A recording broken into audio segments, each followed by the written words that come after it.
So I've been painting these really fun loose landscapes, which is not typically my style, but they're really fun to do as like a warm-up or just kind of stretching your creative brain because they're both abstract and realistic. And the best part is that however the paint moves is what you decide to make. So depending on where the colors change, that's where the landscape happens. You don't really have to plan a ton in advance.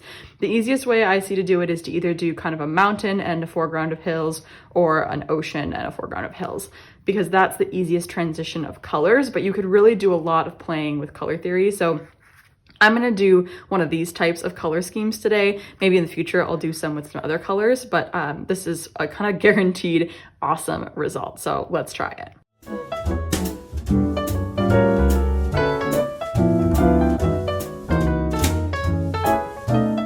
First, I'm gonna use a pretty big round brush. This is a size 8 because I want it to hold a lot of water while we paint. The idea is that we do the whole landscape before it dries. We do all the colors and we transition kind of through from red, orange, yellow to green. And that way we can get from our sky in the background to our foreground.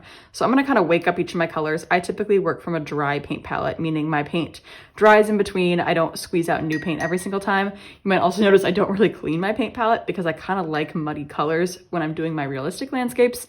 Today we're going to pretty much use colors straight from the paint palette because it's going to be a nice bright landscape. Now I want to use water to do this at first because I don't want it to dry very fast, which means I need it to be very, very wet. And depending on the paper you're using, it might soak up the water faster than you're expecting. So I'm going to use plain water and make my initial kind of scribble down my paper. So I'm not trying to make an exact rectangle, but I am kind of imagining where I want the edges to be, but I'm letting those kind of paint strokes determine the edges. Now, I really want a lot of water, and this might be hard to see on the video, but what you're looking for is shininess. So kind of tilt your head until the light hits your paper and look for where it is shiny. And again, not an exact rectangle. I've got some bumps going different directions to make it look uneven. I can add more later as well. You'll start to see my shape as I add the paint. So I'm going in with my yellow. Oh, that's not right. Good thing I did the mistake with yellow because yellow is really easy to cover up. I'm going in with my red because that's the end of this color scheme. And I'm gonna push my red into all the areas of the water, of the wet paint. So because the water is already there, this red paint is gonna go anywhere there's water.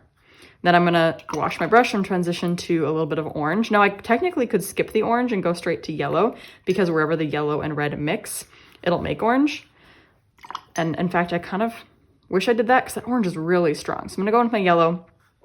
Yellow is usually a fairly weak color, so I wanna make sure I give it a chance to shine. So I'm going back and forth a little bit to make it so it's not like a perfect transition. And if there's too much water, if a puddle or a pool is forming, I'm gonna dry my brush and kind of use it as a sponge to move the colors around a bit and force them to do what I'm wanting. So this is also a really good exercise to practice your control over water and paying attention to noticing how wet your paper is. Now, because I can see my edges now, I can kind of go in and I can even make some extra little lines that maybe weren't there just to keep it interesting. So I could even have like some separate areas that aren't touching that kind of have that same color in it. So that's just another way to kind of push this and make it even more interesting and abstract, is to have it where the landscape's kind of breaking apart as it gets further out. Okay, I have to keep moving before my water dries. I need my green, and this green is gonna go all the way at the bottom.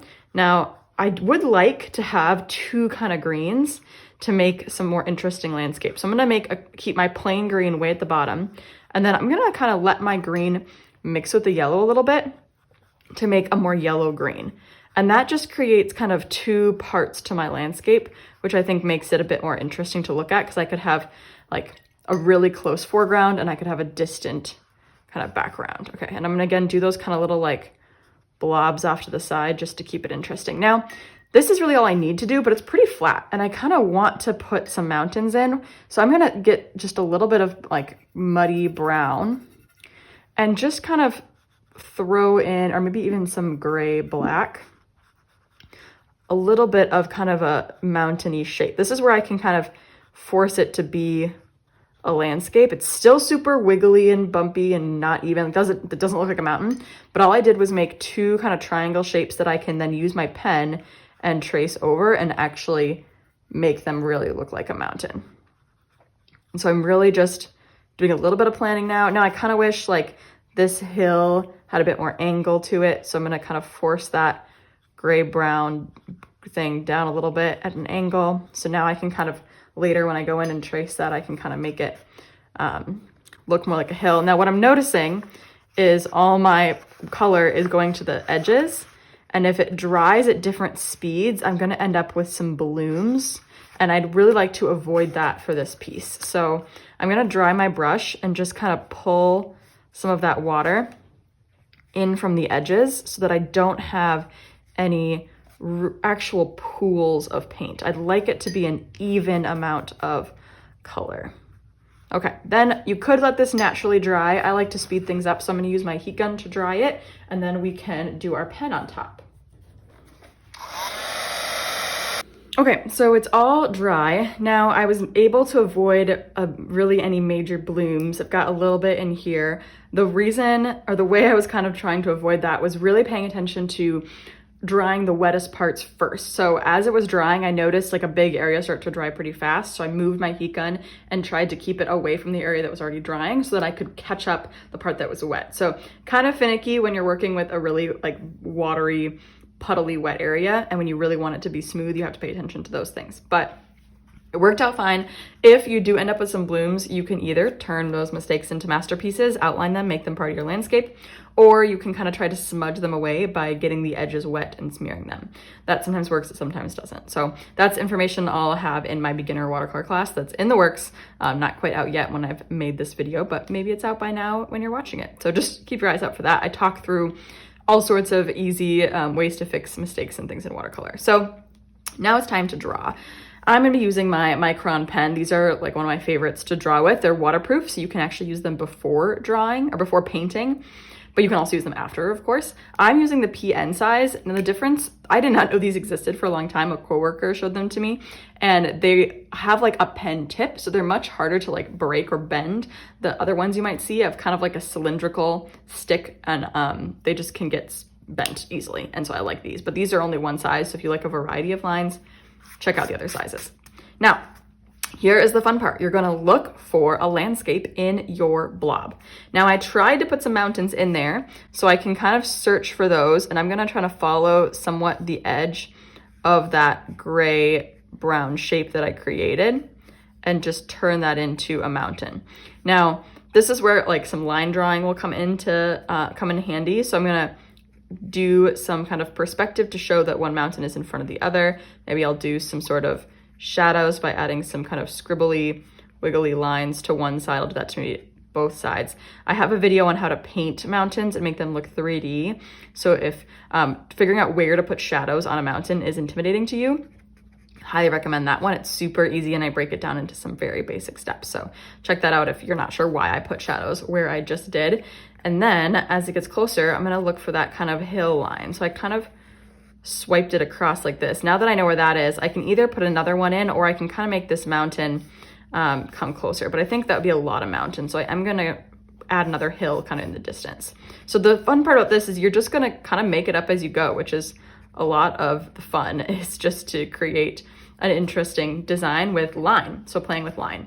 Now that I have some hills in the background, foreground, I think I've got kind of one darker area. I think I'm gonna create some like longer blades of grass, like we're kind of sitting on the edge of this hill or mountain looking off into the distance. I'm just using really loose, wiggly blades of grass lines. So now we're really close and we're looking off into the distance.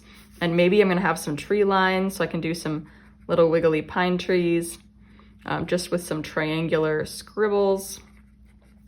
I like to make them kind of wonky or wobbly, or maybe some are short and some are tall. Little clump of pine trees over there. Maybe there's a little guy there. If I wanted some trees really far in the distance, I could do just some basic, again, just little scribbles to show that there's like some plants or trees. Really loose. This is all about line work and kind of randomness to show distance. So the bigger something is, the closer it is, medium, small, far away. I've created a landscape just by adding those lines. And one of my favorite things to add is just some little birds off flying in the distance with some tiny V's. A group of 3 birds is just compositionally lovely for some reason. And then of course you can sign your artwork, especially if you're using a pen. It's easy to just throw pen initials on the side. Now it would be interesting to like outline this shape with pen, but I kind of like the mixture of paint and pen together and not having everything need pen. So I'm gonna leave it here. And there is my landscape. So have fun blending your colors, making it all wet at the same time, and then finding your landscape. You kind of get to pull a landscape out of your painting for this one. So hopefully I'll make a few more of these. I enjoy this kind of loose random landscape design. So keep your eye out for more, and happy painting. I'll see you in the next video.